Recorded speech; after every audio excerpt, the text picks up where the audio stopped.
இந்த வீடியோ உங்களுக்கு பிடிச்சிருந்ததுன்னா லைக் பண்ணுங்கள். இது வரைக்கும் அன்னை சமையல் சேனலை சப்ஸ்கிரைப் பண்ணலன்னா ரெட் கலர் சப்ஸ்கிரைப் பட்டனை கிளிக் பண்ணுங்கள். தேங்க்யூ. அன்பு நண்பர்களே, அனைவருக்கும் அன்னை சமையலின் அன்பான வணக்கங்கள். இன்னைக்கு அன்னை சமையலில் நம்ம பார்க்க போகிற ரெசிபி தேங்காய் பால் சாதம். வாங்க எப்படி செய்யறதுன்னு பார்க்கலாம். இப்போ ஒரு குக்கரில் தேவையான அளவு எண்ணெய், 2 பட்டை, 2 கிராம்பு, 1 ஏலக்காய், கொஞ்சம் கடல் பாசி,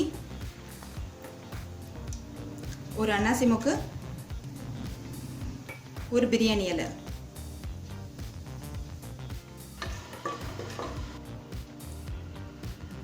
அடுத்தது ஒரு பெரிய வெங்காயம்,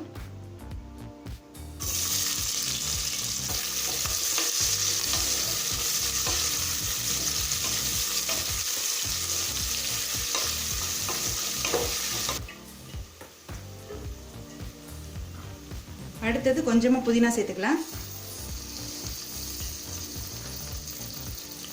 3 பச்சை மிளகாய்,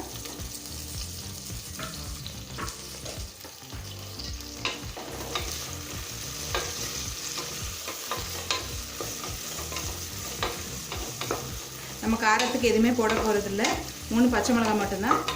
இந்த மிளகாய் காரமாக இருக்கிறதுனால நான் 3 போட்டிருக்கேன். நீங்கள் காரம் கம்மியாக இருக்கிறதா இருந்தால் ஒரு 5 கூட போட்டுக்கலாம். நம்ம தேங்காய் பால் சேர்க்கறதுனால காரம் ரொம்ப தெரியாது. அடுத்தது 1 டீஸ்பூன் இஞ்சி பூண்டு விழுது,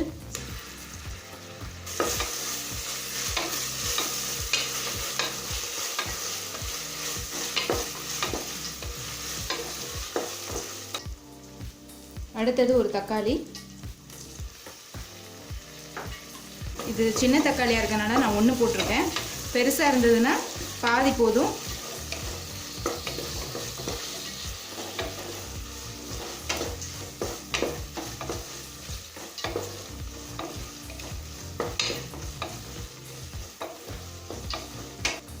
தேவையான அளவு உப்பு,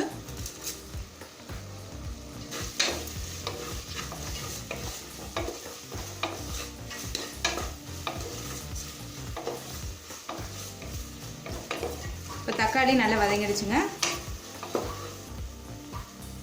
இப்போ கேரட், பீன்ஸ், பச்சை பட்டாணி எல்லாம் சேர்த்து 1 கப் சேர்த்துக்கலாம்.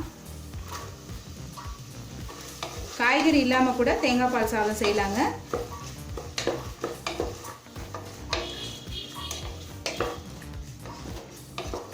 எல்லாத்தையும் சேர்த்து ஒரு 2 நிமிஷம் வரைக்கும் நல்லா வதக்கிக்கலாம். இப்போ காய்கறியை நல்லா 2 நிமிஷம் வரைக்கும் நல்லா வதக்கியாச்சுங்க. இப்போ தேங்காய் பால் 2 கப் சேர்த்துக்கலாம். நான் 1 கப் அரிசி எடுத்திருக்கேங்க, அதனால நான் 2 கப் தேங்காய் பால் சேர்க்குறேன்.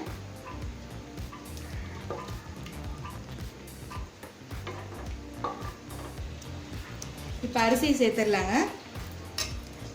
பாசுமதி அரிசியை நல்லா 20 நிமிஷம் ஊற வச்சு சேர்த்துக்கோங்க. நீங்கள் விருப்பப்பட்ட எந்த அரிசி வேணால் போட்டுக்கலாம். நீங்கள் எந்த அரிசியில் பண்ணாலும் தேங்காய் பால் சாதம் நல்லாயிருக்கும்.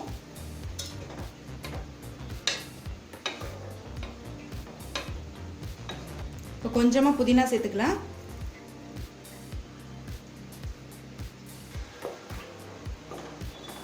இப்போ இதை மூடி போட்டு 2 விசில் வந்தோடனே இறக்கி வச்சிடலாங்க.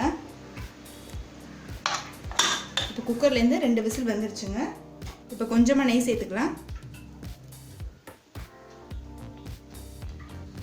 கொஞ்சம் கொத்தமல்லி,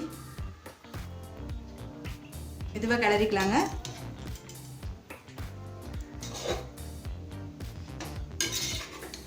பாருங்க எவ்வளோ உதிரி உதிரியாக வந்திருக்கு. அரிசி உடையாத மாதிரி மெதுவாக கிளறணும். இப்போ தேங்காய் பால் சாதம் ரெடி ஆகிடுச்சுங்க. நம்ம சர்வ் பண்ணிடலாம். இப்போ சுவையான தேங்காய் பால் சாதம் ரெடி ஆகிடுச்சுங்க. ரெசிபியை ட்ரை பண்ணி பாருங்கள், கண்டிப்பாக உங்களுக்கே பிடிக்கும். ரெசிபி பிடிச்சிருந்ததுன்னா வீடியோவை லைக் பண்ணுங்கள், கமெண்ட் பண்ணுங்கள், ஷேர் பண்ணுங்கள். இது வரைக்கும் அன்னை சமையல் சேனலை சப்ஸ்கிரைப் பண்ணலன்னா சப்ஸ்கிரைப் பண்ணுங்கள். தேங்க்யூ.